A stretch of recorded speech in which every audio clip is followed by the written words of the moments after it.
My guys. Hey, welcome to Pennies to Plenty, man. We here with a special guest. You know what I'm saying? Introduce yourself, man. Blendedbykd. Hey, y'all tap in, man. He giving out cold cuts and cold styles, you feel me? All right. So we're just going to touch up, you feel what I'm saying? Speak about your life and, you know, how you were growing up. Man, so my life, I grew up in Sacramento, the south part of it. Nothing but trouble to get into, man. Outside of playing basketball, you know what I'm saying? Little sports, football, basketball, them kept me going. But outside of that, oldest, all boys. So I got into cutting hair for real.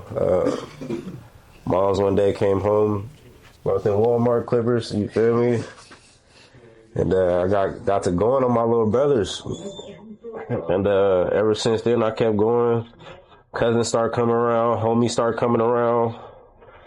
It kept it going. It was putting cheese in my pocket as young, you know, and I ain't got to take no risks, you know what I'm saying? Yeah, so do you feel like as you started to grow up, was this something you wanted to do, or did you pursue? Because I know you said you played basketball, so was that just like, I'm gonna cut, keep something in my pocket, play basketball, or how was that?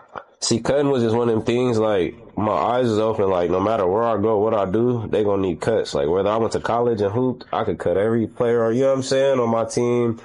I mean, even if the sports didn't work out, I could have still relied on this. So me just starting it so early, I mean, I was 16 when I started cutting. So by the time you 18, 21, you done tried a couple jobs and I'm still cutting hair. I'm like, yeah, let's just rock all in on this. Yeah. Well, what schools did you go to? Like, did you start off, you said you were in the South area, so what elementary school, what high school?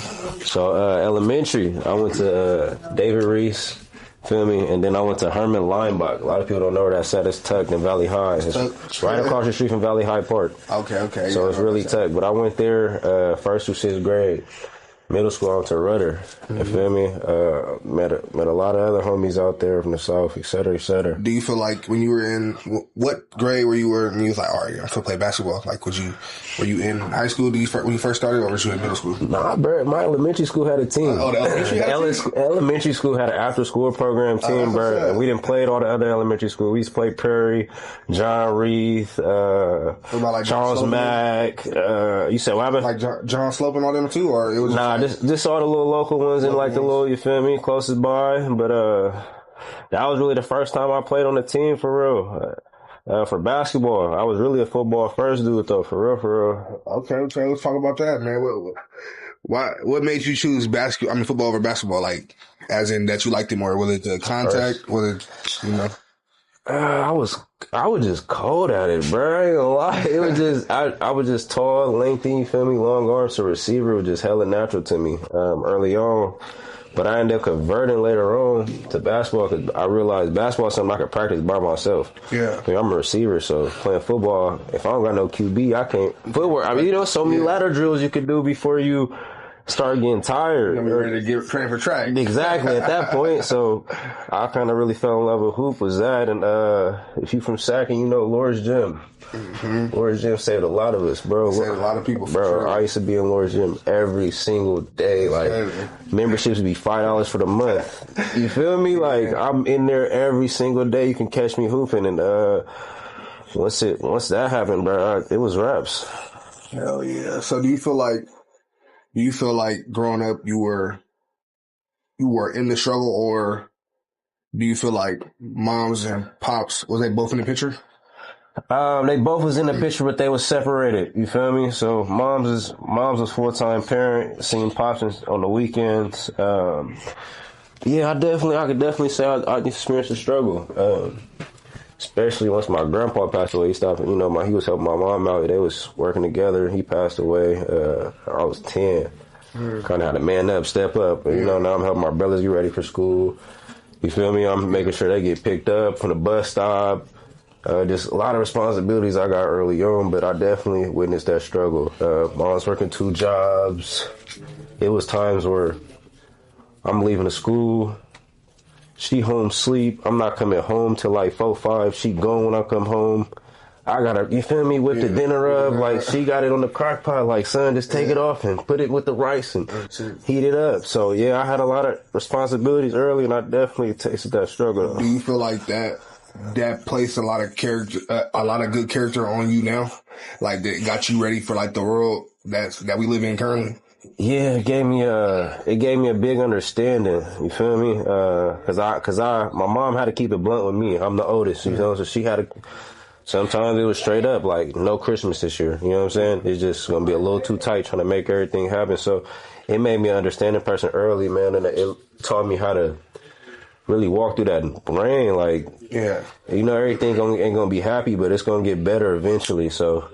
That's what it really just taught me, you feel me, being young, because now I could definitely say my mom, she in a great place and when she was, you feel me, she own a house now, she own a business, you feel me? Okay. So she bossed it up, though, for sure. Yeah, no, that's definitely good, though, especially, like I said, we talked to a lot of people, right, since we've been starting this, and it's like, it's crazy to see how everybody started, how everybody foundation started, you get what I'm saying, because we didn't talk to them, we just talked to a few people that did 12 to 20 years in prison. Yeah, you feel me? You feel me? So it's like, it's good to see everybody's, you feel me, everybody's trajectory, the levels and how they started, you feel me? Because like I said, you could probably have the best upbringing and became, you know, a product of your environment, you feel me? Exactly. So it's like, it's good to see that you didn't let certain situations defeat you and make you become a statistic, you feel what I'm saying? So that is hella good that you did that. So what age, let's start now. What age did you say that, all right, I'm gonna start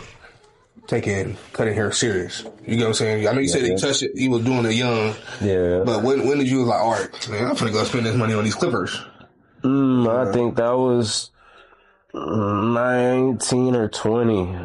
It might have been 19. It might have been 19 years old. This first time I dropped like 300 on a pair of clippers. You know what I'm saying? How that make you feel? I was shocked, you feel me? They was wireless, you feel me? I was juiced, you feel me? They was the first little wireless clippers I had, but I was more shocked like, clippers go for this. But then when I seen what they do, you know what I'm saying, and what I was able to do with them, and the money I made that 300 back, not even that week, you know what I'm saying? It was like, okay, you gotta invest in yourself just to, you know what I'm saying, keep elevating. I can use the janky tools and get it done, but it's taking me more time, and then time is money, and so you start learning little things from just investing in yourself. Yeah. So it's like, it's crazy, right? Because I think off camera we were all just talking about books and shit, and how, you know, that's another craft. For me, a lot of people understand. I promise to God, I never picked up books until this year. Yeah. For me, I'm on my second book, and for me, I picked up books through high school, so I ain't gonna say, but you know what I mean, books that I'm doing on my own time. Yeah. You know what I'm saying, on my own off days and shit. So just from that, investing into your knowledge, you feel what I'm saying? Mm-hmm. And that's what a lot of people understand, you get what I'm saying? They get to a level where they feel like, oh, they know everything, and you're never supposed to stop learning, you feel what I'm saying? Ever. So that's good though, that you invest in yourself and you understand the aspect of, you know, investing into yourself, bro. Cause you be thinking like, all right, I got these, and then there's nowhere else to go. Like, no. Yeah. It's like me, when I first started, when me and bro just started off the podcast, you feel me? Nigga, it was off the iPhones. You feel me? Yeah. I had to keep investing. We're gonna keep investing. We're gonna keep growing. There's always room to grow. You know what I'm saying? When did you get your barber license? What age was that? So I went to barber school when I was 21, so I got a great story for this one. So before I even went to barber school, I had a date. My daughter was born in the same year. We gotta get on that topic too, but we'll go to that after. So my daughter was born the same year I enrolled in barber school. So I was trying to find me a job, and I found a job at Marriott, you know, the little hotel, Mm-hmm. And I'm doing the housekeeping, and this Indian lady, she training me. She like 40, 50. She asked me like, "How old is you?" I'm like 21. Mind you, she training me. She's supposed to be the person making sure I do all this. She told me, leave and don't come back. You too young. You too young to be here. She like, go to school. She said, don't come back tomorrow. She like, I don't want to see you come back tomorrow. I went home that same night, applied for barber school, got the last spot in there. Ooh. Finished it probably like 2 months. I finished barber school like 2 months ahead of time, bro. I had like the most cuts after school. Like, you feel me? Most cuts, bringing outside people in, yep, etc. So, because I already knew how to cut before I went to school. Yeah. It would just matter getting the license. So. Okay. But yeah, 2022 when I got it though. I was 21 years old. What would you say that process look like though? Is it hard? Ooh. Is it something that let's just start off by saying, is it hard? Bro, I ain't gonna lie. So keep this in mind. You going to barber school, you going to school 8 hours a day, so that's 40 hours a week. No pay. You're not getting paid. So you're going to school 40 hours a week with no pay. So unless you can find a night job and you still got homework and other stuff, you know it's barber school. You still got homework and other stuff you got to study for, blase. So unless you got a night job or something lined up on the side, you're not getting no money while you're going to school. Luckily for me, I was already cut. I was luckily fortunate to be charging people at barber school. I was charging like 30 a head, getting like 4-5 heads a day. So I was pulling in a little $100 a day at the barber school. So that kept motivating me. But I'm looking at the other students like, damn, like I feel bad. Like, you know, I mean, it's not my problem. At the same time, it's like, just persevere, you feel me? Like, we gonna get through it. And luckily all my classmates that made it through though, they doing good now. But as far as for me though, during that time, like I said, I had fresh baby. So then half my money every day going to formula, diapers, wipes, gas, and I didn't really have nothing for myself. But definitely the best decision I ever made though, no matter how hard it was. Is this something that you have to want? Or is this something that you could just learn, get good at, and keep it as like you would say, like you going to being a plumber or some HVAC? You know what I'm saying? Yeah. I would say this: you're not a people person, it's gonna feel like a job. But if you rock with people and you a cool down there person, you don't even gonna feel like a job. You're just gonna feel like you just seeing a lot of your cool peoples, cool homies. You know what I'm saying? You dealing with good interactions. Like for me, barber don't feel like a job because I really rock with people. Yeah. And I'm a good people person. I know how to code switch a lot of different things. So you can definitely get good at it, but like I said, if you're not really cool with people, this probably wouldn't be something you'd be too fond of. Something you ain't want to do. Yeah, exactly. Okay. All right, man. So yeah, like I said, so we was chopping it up, and you were talking about how being a dad. So what age was that when you became a father figure? Well, a dad. A father, yeah. I was 21 when I had my daughter, so it was like a fresh welcome to manhood type, adulthood type shit for me. Did you feel a way? Like, was it like, damn, it's time to step up? Yeah, facts. It was time. It was really trying to strap your nuts on. Like, it's one thing when you hustling and doing stuff for yourself, you know what I'm saying? Just for you kind of can slack off a little bit. When you got a kid, especially a daughter, like, it's no time, no games. Like, she needs everything. So how did that make you feel though? Like at that moment? So, you fresh 21, right? Yeah.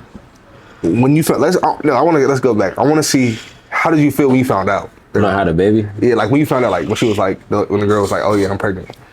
I ain't gonna lie. So it was cool though, cause me and Shorty was together for like a couple of years already. You feel me? So it wasn't bad. Like, oh, I'm having a baby. You feel me? It was shocking though, cause I'm like young though. You feel me? Well, of course, when I found out, I was 20, but when I had the baby, I was 21. So you feel me? I definitely was like, damn, all that young and turn, all that fun, that's out the window. Especially just, feel me, from my upbringing. You feel me? My dad wasn't present, you feel me? So I wanted to make sure I was there every single moment for this little girl life. So do you feel like you struggle with fatherhood because dad wasn't there? Do you feel like it's taking you a little longer road to become who you are? Hell no, I actually think the opposite. I think what I didn't have is what exactly I try to make sure she does have. You feel me? So the shit I needed as a youngin' that I'm aware of, I make sure she has all that now. You feel me? And now, as a present today, 2026, how is it? How is like being a dad? Man, it's still the number one thing on my list. You know what I'm saying? Is as me as a person, you feel me? I'm a dad first, then you feel me? Barber, all blase. But fatherhood come first for me, bro. I cancel every appointment in the book to be with my daughter if I got to. You feel me? She my reason, bro. She my why. Like the reason why I go hard. I look at her before I leave. Like whatever I'm going through out the window, bro. We doing this for her. Like. But to get them feelings out. Nah, yeah, it's crazy. Like I said, I got a daughter too, so I feel like I'll tell you, but I feel like it's a little different. Like, yeah, I got sons, but I feel like a daughter a little bit different. You know what I'm saying? So it's like, it's that different feeling. I don't know how to explain it. It's like a different feeling. You just gotta know. You just gotta know, bro. Like, bro, stop doing that. And then you're like, come here, I want a hug. Yep, you know what I'm saying? Yep. So we have to be like less vocal with them because they hella like vulnerable in a way. Like they got, women got a lot of feelings. So emotional creatures. You get what I'm saying? We're talking about the father figure and having a kid. And so now, how is life going for you now? Like, how do you feel like your career is taking you now? and where do you feel like you will be in the future with the barber shit? Is it something like, do you want to become a business owner, or within the barber shit, or is it like this is just a stepping stone?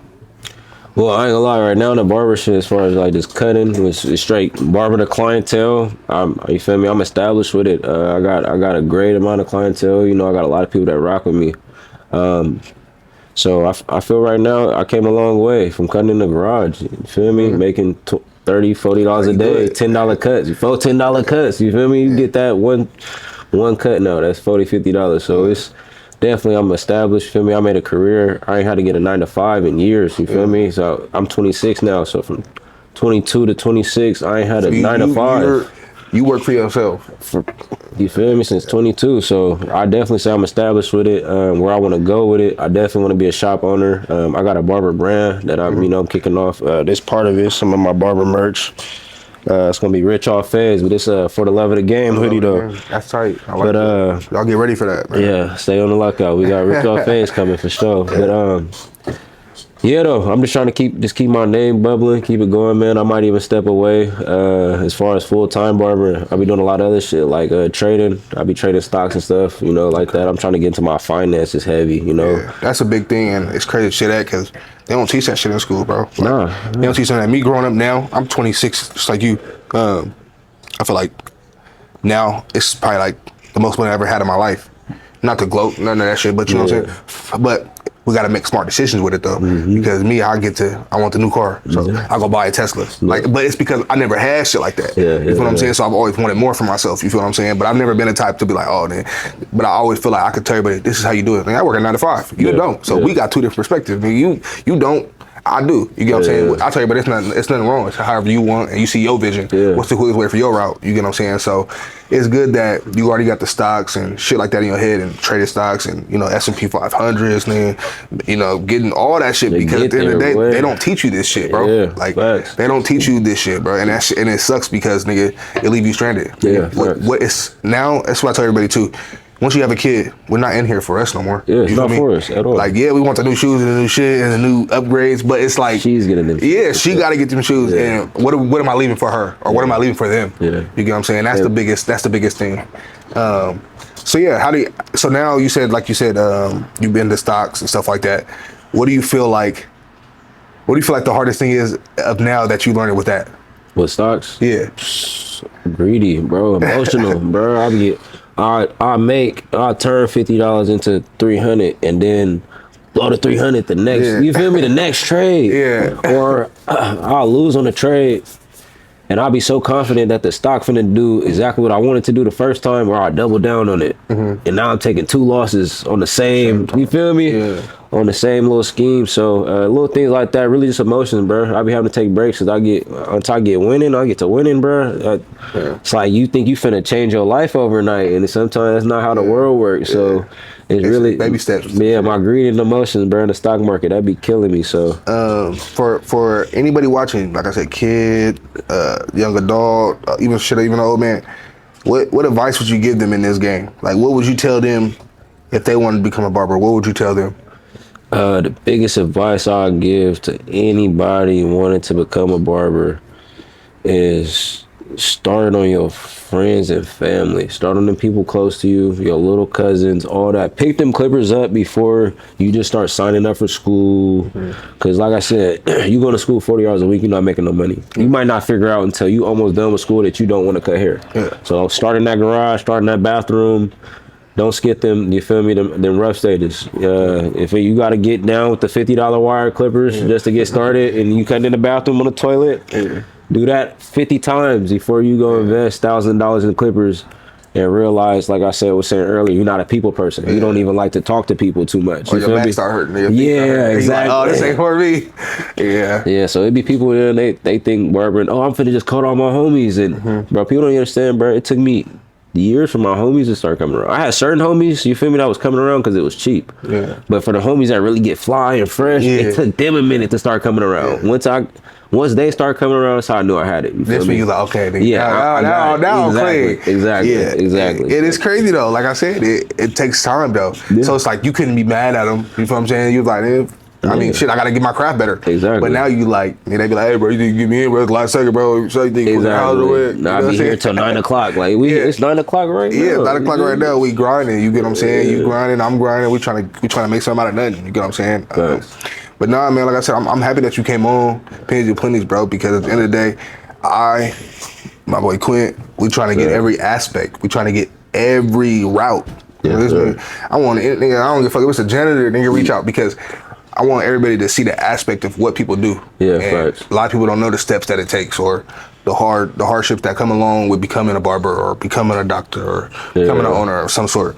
Because in the day, people don't show that. They don't teach you this in school. They might be like, motherfucker might be like, all right, I want to be a doctor. And then they get to do all this here in the school. Fuck, I don't want to do that. Yeah, they become a barber. exactly. You never know. So Exactly. it's just like, you never know what routes you want to take. And I feel like that's another reason why we implemented this podcast. And we want to be able to be authentic because we want people to see all different sides of what they do and what comes along with being what you want to be. You get what I'm saying? But like I said, I appreciate you for coming on this motherfucker, man. Appreciate y'all for having me today. Is there anything you want to shout out? Your brand, your name? Blendedbykd, man, on all platforms, Instagram, TikTok, etc. Be on the lookout for the Rich Off Fade merch for y'all that do cut hair, man. We got a lot of stuff coming this year, man. Outside of that, man, y'all continue, stay blessed, have a good one, man, and thanks for Pennies and Plenties for having me today, man. We here, I appreciate you, bro. Like I said, we Pennies and Plenties to the top, man. Y'all go tap in with my guy. Thank y'all for watching. Another episode coming soon, man. Sir. Behind the scenes, Pennies and Plenty, man. We got some good ass food. Right? We're gonna tell y'all good. Look at that pizza. That shit hell good. Thick, crust, fluffy. See how far. This nigga ate all day. I ate all day, nigga. I'm hungry, nigga. We doing the road, nigga. Mama, let's get it. Slapping that though.